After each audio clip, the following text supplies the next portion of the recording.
Beyond the myth, the hidden masterclass in the story of Gog and Magog.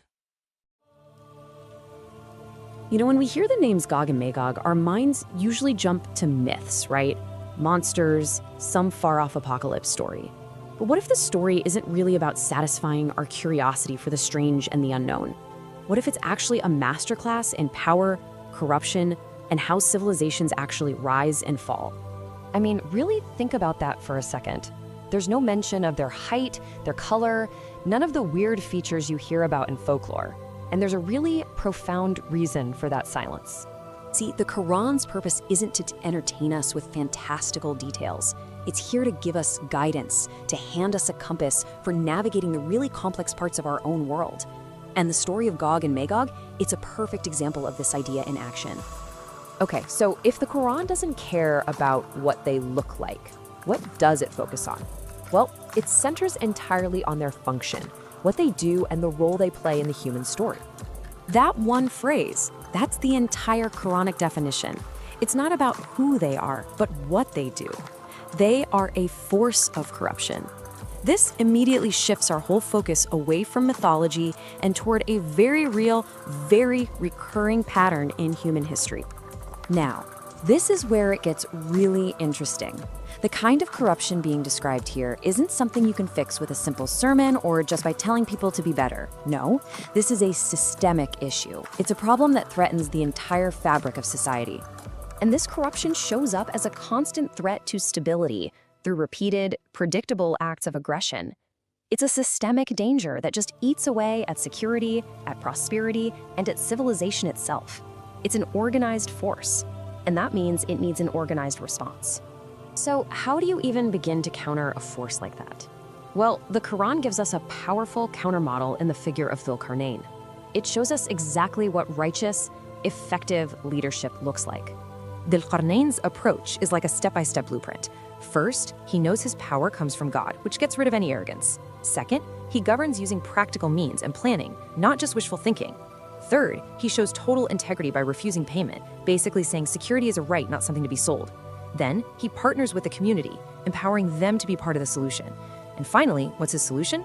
Not war, not revenge, but engineering. He decides to build a defensive civilization. And this just brilliantly illustrates the huge difference in leadership. Instead of trying to wipe out the threat, Dhul-Qarnayn chooses to build, to protect, and to contain. He uses his power to engineer a solution that actually preserves life and civilization rather than destroying it. But the story doesn't stop with this incredible feat of engineering. The final lesson is maybe the most profound of all. It gets to the very heart of human power and its ultimate limits. After finishing this massive barrier, Dhul-Qarnayn doesn't stand back and boast. He doesn't declare victory forever. Instead, he shows this incredible humility. He says his success is a mercy from God, and he knows that even this imposing structure is only temporary.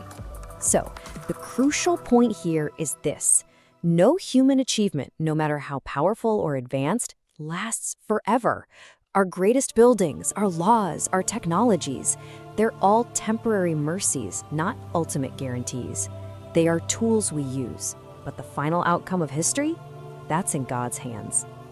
And this is where this ancient story suddenly becomes a personal compass for us right here, right now.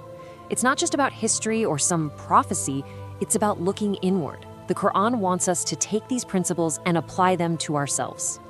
So, let's ask ourselves, what is the systemic, corrupting force I'm dealing with? Is it some external pressure, a toxic environment, or maybe it's a destructive habit or a pattern of thinking inside me that just keeps threatening my stability? And once we've identified that force, what's the constructive barrier we need to build against it? It might not be made of iron and copper. It could be a system of self-discipline, a new set of rules for ourselves, or maybe an education that builds up our resilience. And finally, the toughest question. When we succeed, when we actually build our barrier and find some security, do we fall into that trap of arrogance? Or do we remember Dhul-Qarnayn and see it as a temporary mercy from a higher power, staying humble even in our greatest achievements? In the end, the story of Gog and Magog is so much more than a myth. It's a timeless lesson on the nature of corruption, a blueprint for righteous power, and a humble reminder of our own limits. It's not really about how the world ends, but about how we're supposed to live in it right now. Please like, share, and subscribe to our channel, Quran Unlocked.